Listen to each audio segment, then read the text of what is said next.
Before we begin, if you're listening to this alone at night, you're exactly where you should be. Subscribe and turn on notifications for more true horror stories, disturbing encounters, and unexplained events uploaded every day. Now lock your doors, turn off the lights, and let's get into tonight's stories.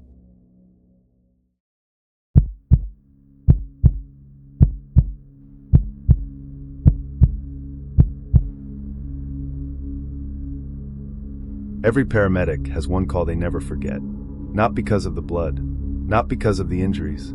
You get used to those. The calls that stay with you are the ones that don't make sense. The patient whose injuries don't match the scene. The address that doesn't exist when you look it up later. The radio transmission dispatch insists they never sent. I've been a paramedic long enough to know there's usually a logical explanation for everything. Usually, the patient I'm about to tell you about was never entered into any report, because according to every official record, we never picked him up. My name is Ryan. I worked the overnight shift for a county EMS service covering several small towns outside Columbus. Night shifts were unpredictable. Some nights we'd run nothing but routine medical calls. Other nights we'd barely have time to restock the ambulance before another dispatch came through. My partner, Chris, had been riding with me for almost 2 years.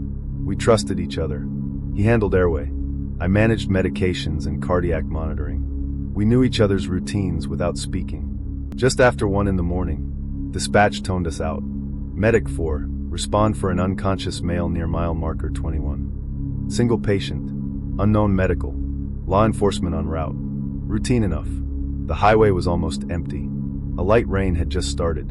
Our emergency lights reflected off the wet pavement as we reached the location. No police, no damaged vehicles, no pedestrians, just an old bus stop beside the road. Then Chris pointed. There, a man sat alone on the bench, perfectly still, head lowered, hands folded in his lap. We grabbed our jump bags and approached. Sir? No response. I checked for a pulse. Strong, slow, skin cool to the touch. His breathing was normal. There were no obvious injuries, no smell of alcohol, no medical bracelet, nothing unusual. Until he opened his eyes. He looked directly at me. Not confused, not frightened, almost expecting us. In a calm voice he asked, "Am I late?" I thought he meant the ambulance. "For what?" He smiled faintly. "The last ride. Patients say strange things all the time. Head injuries, low blood sugar, shock." I didn't think much of it. We helped him onto the stretcher. He walked without assistance. Didn't stumble. Didn't complain. He simply sat down and folded his hands again. Inside the ambulance, I began my assessment. Blood pressure, normal. Pulse, normal. Blood oxygen, normal. Heart rhythm, normal. Every monitor showed a healthy adult. Yet something bothered me. His body temperature. The thermometer refused to register. I tried a second device, then a third. Every screen displayed the same message. Error. Chris frowned. Battery? I shook my head. They're fully charged. The patient quietly watched us, then asked, "Do they still use County General?" I nodded. "Yeah." He looked out the rear windows. "They rebuilt it." It sounded more like a statement than a question. Halfway to the hospital, dispatch called. "Medic 4 status?" I reached for the radio. Before I answered, the patient spoke. "Don't tell them about me." Chris looked at me. Neither of us responded. When we arrived at the emergency department, the rear doors opened. The stretcher was empty. I froze. The shoulder straps remained fastened. The blanket was still tucked around where the patient had been lying. There was no way he could have gotten off unnoticed. Not in the back of a moving ambulance. The charge nurse walked outside. "Where's the patient?" I couldn't answer. Chris searched every compartment. Nothing. We checked under the bench seat, the storage cabinets, outside the ambulance. No sign of him. Thinking he might have somehow walked away after we parked, hospital security searched the property. Nothing. No surveillance footage showed anyone leaving our ambulance. According to every camera, only Chris and I stepped out. Back inside the ambulance, I began cleaning up. That's when I found something tucked beneath the stretcher mattress. A folded ambulance patient wristband. Blank. No name. No date. No barcode. Only one handwritten word. Unknown. Neither Chris nor I remembered bringing any wristband into the ambulance. The rest of the shift was uneventful. Around sunrise, our supervisor called us into the office. "I've got a problem." He turned his monitor toward us. "There isn't a report for your first call." I frowned. "What do you mean? You responded to 2 calls tonight." "No, we had 3. He searched the dispatch log again. Nothing. According to the computer, our shift had started with the second call. The highway response didn't exist. I insisted dispatch replay the radio recordings. The dispatcher did. The audio began with our second assignment. No tone, no address, no mile marker 21. It was as if the first hour of the shift had been erased. A week later, Chris and I stopped at the same highway rest area for coffee before our shift. The bus stop was still there. As we walked back toward the ambulance, I noticed fresh flowers sitting on the bench. A small laminated photograph rested beside them. It showed the same man we'd transported, wearing the same jacket, the same calm expression. No dates, just a short message beneath the picture. Always waiting for the last ride. I picked it up. The county sheriff happened to pull into the rest area at that moment. He noticed the photograph in my hand. "You knew him?" "I transported him." The sheriff looked confused. "That's impossible." "Why?" He glanced toward the empty highway. "That picture's been on this bench for a long time." I never told him the rest. Some stories sound ridiculous the moment you say them out loud. I still work overnight EMS. I still answer unconscious person calls without hesitation. But whenever dispatch sends us to an isolated road, and we find someone sitting quietly, already waiting, I always ask one question before we load them into the ambulance. "Who called 911? Because once, the patient looked me straight in the eyes, smiled, and quietly replied, "I did," then added something that still keeps me awake. "I just wasn't calling for you."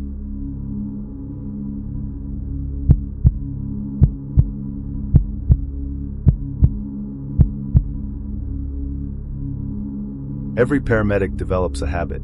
The moment you reach a patient, you check for a pulse, before the monitor, before the oxygen, before the 4. Because if there's no pulse, nothing else matters. I've checked thousands of patients over the years. Strong pulses, weak pulses, fast, slow, sometimes none at all.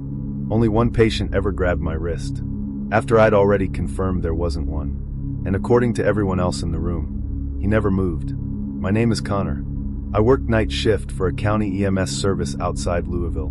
Our station covered a mix of suburbs and rural communities. Most calls after midnight involved chest pain, falls, or difficulty breathing. The quiet nights never lasted. Dispatch eventually found something to send us to. Just after 2 in the morning, the tones dropped. "Medic 7, respond for a welfare check." The dispatcher added a note. "Caller reports elderly male hasn't answered the phone in 2 days." Law enforcement was also responding. Nothing unusual. The address belonged to a small brick house at the end of a narrow street. A patrol officer was already waiting when we arrived. The porch light was on. The television flickered behind the front window. Nobody answered the door. The officer announced himself several times. Still nothing. After receiving permission from dispatch, he forced the door. The living room looked untouched. A cup of coffee sat on the table. The television played quietly. Everything else was silent.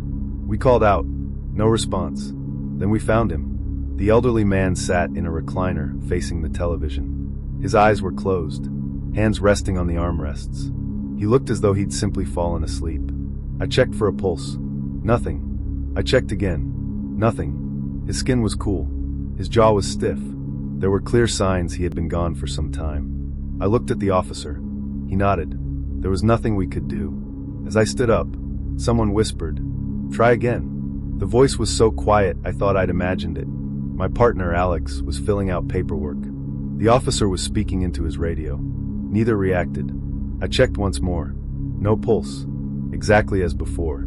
Then, fingers wrapped around my wrist. Firm. Cold. I jerked backward. The man's hand had returned to its original position on the chair. Perfectly still. Alex looked up. "You okay?" I stared at the patient. I stopped talking. There wasn't any explanation that sounded reasonable. The officer requested the county medical examiner. While we waited, I walked through the house looking for medications and identification. Family photographs covered the hallway. One frame had fallen face down. I picked it up. The same man stood beside an ambulance, smiling. wearing an old EMS uniform. When I returned to the living room, the patient's head faced the hallway. I was certain he'd been facing the television. Did someone move him? Both Alex and the officer shook their heads. Neither had gone near him. The officer quietly asked, "What made you say that?" He was looking the other way. He looked at the chair. "I don't think he was." I said nothing. The medical examiner was delayed because of another call. We remained inside almost 40 minutes, long enough for the silence to become uncomfortable. Every few minutes, the television volume rose by itself, then returned to normal. Nobody touched the remote. While gathering the patient's medications, I heard a heart monitor. A slow, steady beep. Beep. Pause. Beep. Pause. It sounded exactly like the cardiac monitor inside our ambulance. Except the ambulance sat outside with every door closed. I stepped onto the porch. The ambulance lights were off. The monitor inside wasn't running. The sound continued anyway. Back inside, it stopped. The medical examiner eventually arrived.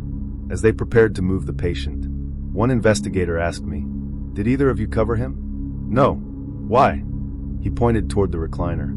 A folded white blanket covered the man's chest. Neither Alex nor I had placed it there. The officer insisted he hadn't either. Nobody could explain it. Before leaving, I unplugged the television. The screen went black. As we reached the front door, it turned itself back on. Static filled the room. Across the bottom of the screen, emergency weather information scrolled by. The message wasn't for our county. It listed towns over 100 miles away. Then the television shut off completely. Several days later, our supervisor handed me an old newspaper clipping. "You mentioned he used to work EMS?" I nodded. He did. The article described a veteran paramedic who had spent decades responding to cardiac arrests throughout the county. Retired only after helping train dozens of younger medics. Near the bottom of the article, one sentence caught my attention. A former co-worker had been quoted saying, "He always told new medics to check one more time." Those were the exact words I'd heard. Try again. Months passed. Life returned to normal. Then one rainy night, Alex and I responded to another welfare check. Different address, different patient, an elderly woman lying on her kitchen floor. No pulse, no breathing. Everything pointed toward the obvious. I reached for her wrist, then remembered the voice. Try again. I checked once more. This time, I felt the faintest pulse. Barely there. Easy to miss. We began treatment immediately. The hospital later told us she survived. Another few minutes, and she probably wouldn't have. Alex asked me afterward why I'd checked twice. I simply shrugged. I had a feeling. I never told him the real reason. I've responded to countless cardiac calls since then. Every paramedic follows the same routine. Find the pulse. Confirm what your hands are telling you. But now, before I tell anyone there isn't one, I always check one last time. Because once, someone without a heartbeat quietly reminded me that the difference between life and death can sometimes be just one more pulse check.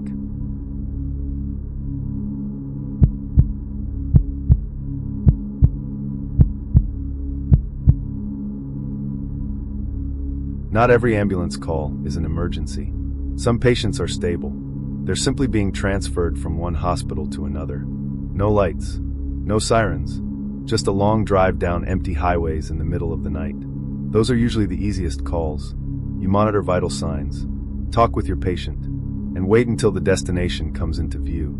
The transport I'm about to tell you about started exactly that way. The only problem was, the hospital we were driving to stopped existing halfway through the trip. My name is Aaron. I worked for a private ambulance service contracted to handle inter-facility transports across several states. Unlike 911 crews, we spent most of our shifts driving. Nursing homes, rehabilitation centers, hospitals, long-distance patient transfers were part of the job. Most lasted 2 or 3 hours. Some lasted all night. My partner, Luke, and I had completed hundreds without a single serious problem. Then we accepted one final transfer just before sunrise. The patient was an elderly man recovering from heart surgery. Stable, alert, no oxygen requirement, no 4 medications. He only needed transport to a rehabilitation hospital in another county. The paperwork was complete. The nurse reviewed everything with us. Before closing the rear doors, she quietly said, "He keeps asking if you've made this trip before." I smiled. We drive that route every week. She hesitated. He says the road changes after midnight. Patients recovering from surgery often become confused. Medication, exhaustion, the unfamiliar hospital environment. I didn't think much of it. About 40 minutes into the drive, the patient suddenly spoke. "Don't miss exit 9. I glanced at the GPS. "Our route doesn't use exit 9. "It will." Then he closed his eyes again. Luke laughed from the driver's seat. "Guess he's navigating tonight." A few miles later, the GPS screen froze, then rebooted. Instead of displaying the interstate, it showed only a thin gray line. No road names, no destination, no surrounding towns, just one straight road stretching into darkness. Cell service disappeared at the same time, not unusual in some rural areas. Still, the timing felt strange. The patient opened his eyes. "Exit 9. I looked ahead. There wasn't an exit, only open highway. Then, green overhead signs appeared through the darkness. "Exit 9, Hospital District." Luke frowned. "I've never seen that." Neither had I. But there it was. We took the exit. The road narrowed immediately. Streetlights disappeared. The pavement became older, cracked, uneven. Yet the GPS insisted we were exactly en route. About 5 minutes later, a large hospital appeared, 4 stories tall, every window illuminated, an emergency entrance glowing beneath bright floodlights. Ambulances parked outside. It looked completely normal. Except, there wasn't a single person moving. No security guards, no nurses, no vehicles arriving or leaving. Everything was perfectly still. Luke parked beneath the emergency canopy. The automatic doors slid open by themselves. No one stood inside. Only an empty reception desk. The lights buzzed softly overhead. I grabbed the transfer paperwork. As we rolled the stretcher inside, our patient quietly whispered, "You're early." The lobby felt unusually cold. A digital clock above the reception desk displayed the wrong time. Every second, the numbers flickered backward before moving forward again. "Hello," I called. My voice echoed through the empty hallway. No answer. Then, a hospital intercom chimed. A calm voice spoke. "Transport team. Room 12. No department name. No patient name. Just those 2 words." A hallway sign pointed toward patient rooms. We followed it. Every room door stood open. Every bed was empty. Monitors remained switched on. Heart rhythms scrolled across blank screens. For pumps beeped beside patients who weren't there. It looked as though everyone had disappeared in the middle of a shift. Room 12 waited at the end of the corridor. The door stood closed. Unlike every other room, I pushed it open. The room was empty. No bed, no equipment, only a single wheelchair facing the window. Behind us, our stretcher suddenly rolled backward by itself. The wheels hadn't been unlocked. It stopped in the center of the hallway. Our patient slowly sat upright. He looked around the corridor and quietly smiled. I thought I was late. The cardiac monitor attached to him suddenly lost signal. Flat line. I reached for his pulse. Strong. Completely normal. The monitor simply refused to recognize him. Luke whispered, "Aaron." I followed his gaze. Every patient room was no longer empty. People stood silently inside each doorway. Hospital gowns. Blank expressions. Watching us. None of them moved. The overhead lights dimmed, then returned. The hallway was empty again. Our patient lay back down. "I think we're at the wrong hospital." His voice sounded perfectly calm. "We need the one that's still open." At that exact moment, our portable radio came alive. "Dispatch. Aaron. Luke. Status check." I answered immediately. "We're at the hospital." Long silence. Then dispatch replied, "What hospital?" I looked through the ambulance windshield. The building outside had disappeared. Our ambulance sat alone in an abandoned parking lot. Broken pavement stretched in every direction. Tall weeds grew through cracked concrete. A faded sign stood near the entrance. Only one word remained readable. Memorial. There wasn't a functioning hospital anywhere around us. Only the shell of one. We drove away without another word. About 10 minutes later, the GPS returned to normal. Cell service came back. The Real Rehabilitation Hospital called asking why we were delayed. According to them, we had been parked on the shoulder of the interstate for nearly 40 minutes. We never mentioned the abandoned hospital. Not to dispatch. Not to our supervisor. Some things are impossible to explain. The patient completed his transfer safely. Before we left, he shook my hand. "You found the right one." "What do you mean?" He smiled. "Not everyone does." Several weeks later, curiosity got the better of me. I searched old highway maps, buried in county records. I found a reference to Memorial Hospital. It had once stood near Exit 9. The building had been demolished long ago after a replacement medical center opened several miles away. The exit itself had been removed during highway reconstruction. Official maps no longer listed it. I've driven that interstate hundreds of times since then. I've never found Exit 9 again, but every once in a while, just after midnight, the ambulance GPS hesitates for a second. The screen flashes. A thin gray road appears, then disappears before the route recalculates. Whenever it does, I tighten my grip on the steering wheel, because somewhere, beyond the roads that still exist, there may be one last hospital, still waiting for its final patient transport.